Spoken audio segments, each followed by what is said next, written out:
एक बार भोलेनाथ कहीं गए हुए थे। तभी नारद मुनि कैलाश जाते हैं और माता पार्वती से कहते हैं, प्रणाम माता। कहिए नारद जी, कैसे आना हुआ? माता, वो भोलेनाथ से कुछ बात करनी थी।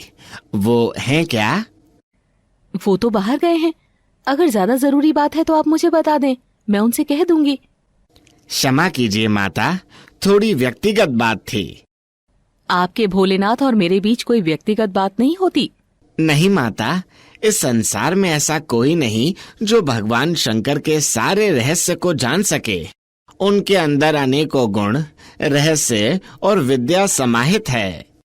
तभी पार्वती जी को नारद जी से एक गोपनीय अमर कथा के बारे में जानकारी मिलती है, जिसे भगवान शंकर ने उन्हें अभी तक नहीं सुनाया था। अब माता पार्वती भगवान शंकर से उस कथा को सुनाने के लिए हट करने लगती है, लेकिन किसी न किसी कारण से भगवान शंकर उन्हें टाल देते हैं। ऐसा करते करते कई वर्ष बीत गए। माता पार्वती भगवान शंकर से अमर कथा सुनने का हट करती रहती है। तब भगवान शंकर माता पार्वती को अमर कथा सुनाने का मन बना लेते हैं। क्योंकि ये अमर कथा थी, इसे सुनने वाला कोई भी जीव अमर हो जाता, इसीलिए भगवान शिव माता पार्वती के साथ अमरनाथ की गुफा में चले गए। वहां पहुंचकर उन्होंने वो कथा आरंभ करने से पहले एक ताली बजाई, जिससे वहां के जीव जंतु वहां से कोसों दूर चले गए। इसके बाद भगवान शिव ने दूसरी ताली बजाई। इसके बाद उनका त्रिशूल गुफा की चारों ओर 3 बार परिक्रमा लगाता है और देखता है कि वहां पर कोई छुपकर बैठा हुआ तो नहीं है। जब वो सब तरह से आश्वस्त हो जाते हैं कि आसपास कोई नहीं है, तब वो माता पार्वती से कहते हैं, देवी, इस कथा को सुनते वक्त निद्रा देवी कथा सुनने वालों की परीक्षा लेती हैं। अतः अगर आपको बीच में नींद आई तो वो आपको अपनी गोद में सुला लेंगी। नहीं स्वामी, मैं पूरी कथा सुनूंगी। नींद आएगी भी तो मैं नहीं सोऊंगी, अतः आप निश्चिंत रहिए। देवी, जब मैं कथा कहूंगा तो बीच बीच में आप हाँ स्वामी कहते रहिएगा, जिससे कि मैं समझ सकूं कि आप जग रही हैं।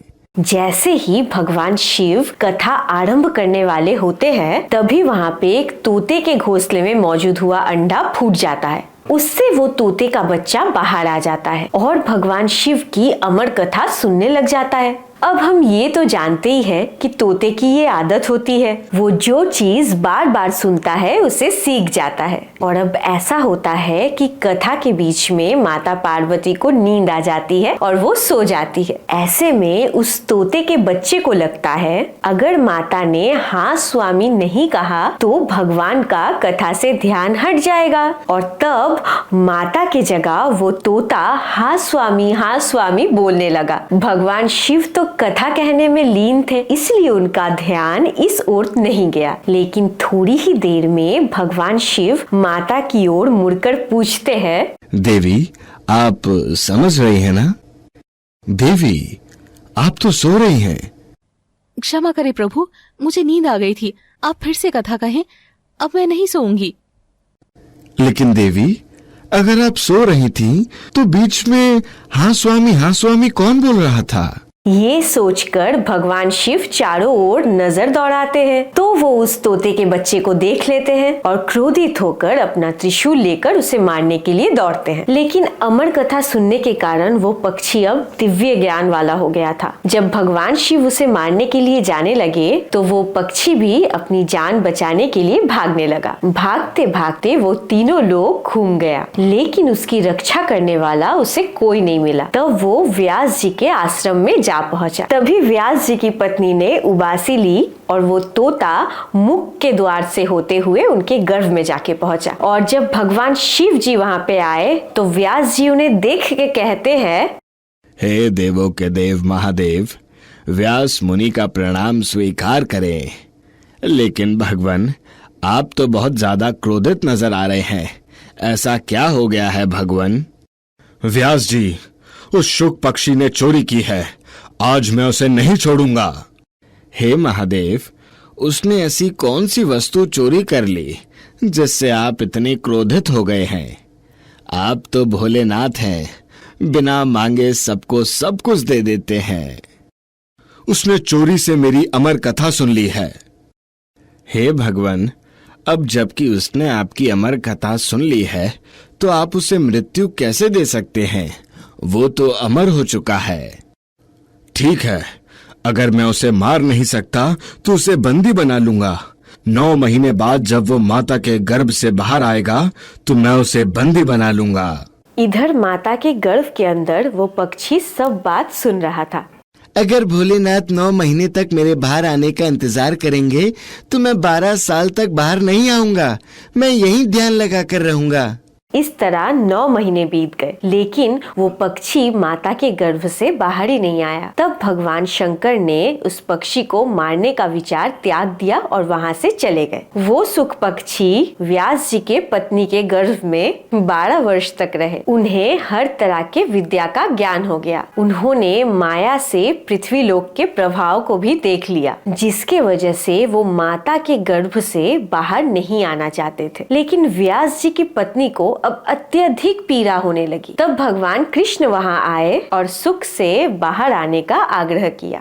हे शुकदेव, अब आपको माता के गर्भ से बाहर आना होगा।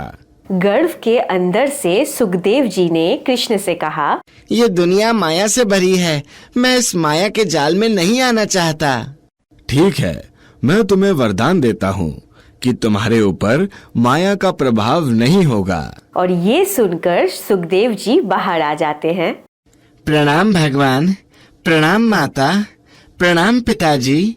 इसके बाद वो तपस्या के लिए जंगल चले गए। व्यास जी ने उन्हें रोकने का बहुत प्रयास किया, पर वे नहीं रुके। व्यास जी उन्हें श्रीमद् भागवत कथा का ज्ञान देना चाहते थे, लेकिन सुखदेव कभी अपने माता पिता के पास नहीं आते थे। ऐसे में व्यास जी ने उन्हें अपने पास बुलाने के लिए एक युक्ति सोची और श्री कृष्ण लीला पर एक श्लोक बनाया। उस श्लोक के आधे भाग को उन्होंने अपने शिष्यों को याद करवा दिया और उधर भेज दिया जिधर सुखदेव जी ध्यान लगाते थे। ऐसे में श्री कृष्ण लीला के उस श्लोक को सुखदेव जी ने भी सुना और उसके पीछे पीछे अपने पिता के आश्रम में आ गए। तब व्यास जी ने उन्हें श्रीमद् भागवत के 18,000 श्लोकों का विधिवत ज्ञान दिया। इसके बाद सुखदेव जी ने आगे चलकर राजा परीक्षित को इसी भागवत श्लोक का ज्ञान दिया, जिसकी वजह से राजा परीक्षित ने मृत्यु के भय को भी जीत लिया था। दोस्तों, क्योंकि सुखदेव जी ने शिव जी की अमर कथा सुनी थी, इसलिए उन्हें भी अमर माना जाता है। ऐसा माना जाता है कि कलयुग के अंत में कल्कि अवतार से उनका भी मिलन होगा।